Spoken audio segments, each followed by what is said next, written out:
Gaza में हमलों के बीच इजराइल पर लग रहे इंसानी हुकूक के उल्लंघन के आरोपों को देखते हुए यूएन ने उसे ब्लैकलिस्ट कर दिया है और हमास और फलस्तीनी जिहाद को लिस्ट ऑफ शेम में शामिल किया है। टाइम्स ऑफ इजराइल की रिपोर्ट के मुताबिक संयुक्त राष्ट्र ने इजराइल के UN secretary general Antonio Guterres के ऑफिस ने अपने सालाना रिपोर्ट के साथ ये लिस्ट फाइनल की। इसके बाद इजराइल के राजदूत गिलाद एर्दन ने को इसकी जानकारी दी गई। जंग के बीच गाजा में बच्चों पर हो रहे जुल्म को देखते हुए ये फैसला किया गया है। इसी के साथ इजराइल पहला जमहूरी मुल्क है जिसे इस लिस्ट में जोड़ा गया है। रिपोर्ट पर रद्द-ए-अमल जाहिर करते हुए इजराइल के वजीर आजम बेंजामिन नेतन्याहू ने कहा, यूएन ने हमास के बेतुके दावों की बुनियाद पर इस लिस्ट में हमारा नाम जोड़ा है।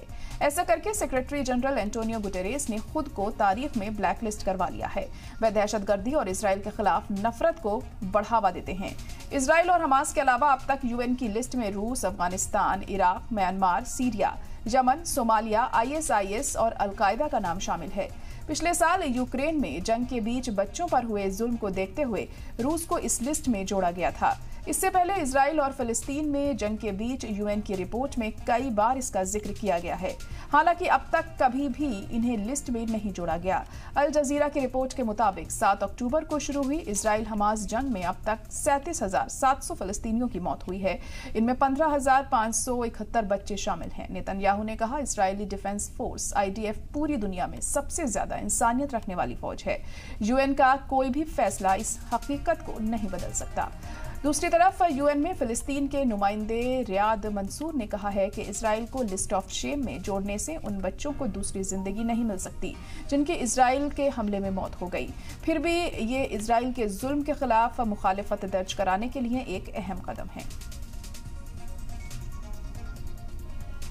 तो यूएन ने इजराइल को ब्लैकलिस्ट किया है। गाजा में बच्चों पर हो रहे इस जुल्म को देखते हुए ये बड़ा फैसला यहां पर लिया गया है। इजराइल पर लगे इंसानी हुकूक की खिलाफ वर्जी के इल्जाम को लेकर ये बड़ा फैसला लिया गया और अब तक 37,700 फलस्तीनियों की इसमें मौत हुई है।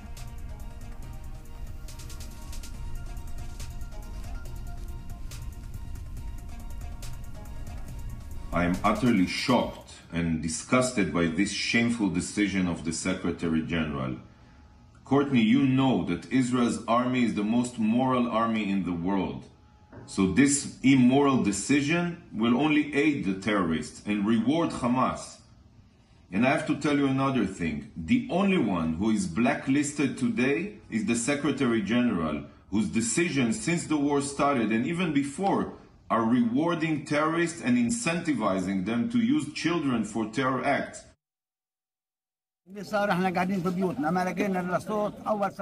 We were sitting in our homes and we heard the sound of a missile being fired from a drone. Then another missile hit as it was fired from an F-16 fighter jet. So when we checked, we found women and children in pieces.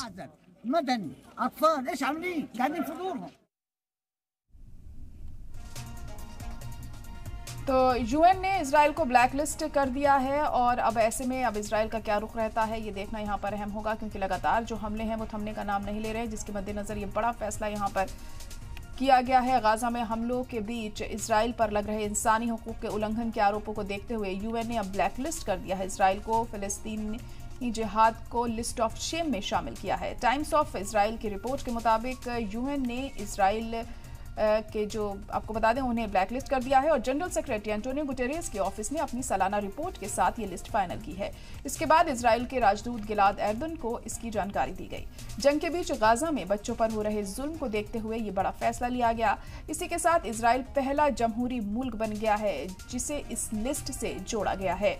Report पर रद्द-ए-अमल जाहिर करते हुए Israel के वजीर आजम Benjamin Netanyahu ने कहा कि UN ने हमास की बेतुके दावों की बुनियाद पर इस लिस्ट में हमारा नाम जोड़ा है। ऐसा करके सेक्रेटरी जनरल एंटोनियो गुटेरेस ने खुद को तारीख में ब्लैकलिस्ट करवा लिया है। वह दहशतगर्दी और इजराइल के खिलाफ नफरत को बढ़ावा देते हैं। इजराइल और हमास के अलावा अब तक यूएन की लिस्ट में रूस, Afghanistan, Iraq, Myanmar, Syria, Yemen, Somalia, ISIS और अलकायदा का नाम शामिल है और अब इसमें इजराइल का नाम भी शामिल हो गया है। पिछले साल यूक्रेन में जंग के बीच बच्चों पर हुए जुल्म को देखते हुए रूस को इस लिस्ट से जोड़ा गया था। और इससे पहले इजराइल और फिलिस्तीन में जंग के बीच यूएन की रिपोर्ट में कई बार इसका जिक्र किया गया है। हालांकि अब तक कभी भी इन्हें लिस्ट में नहीं जोड़ा गया। अल जजीरा की रिपोर्ट के मुताबिक 7 अक्टूबर को शुरू हुई इजराइल हमास जंग में अब तक 37,700 फिलिस्तीनियों की मौत हुई है। इनमें 15,571 बच्चे शामिल हैं। नेतन्याहू ने कहा, इजरायली डिफेंस फोर्स IDF पूरी दुनिया में सबसे ज्यादा इंसानियत रखने वाली फौज है। यूएन का कोई भी फैसला इस हकीकत को नहीं बदल सकता।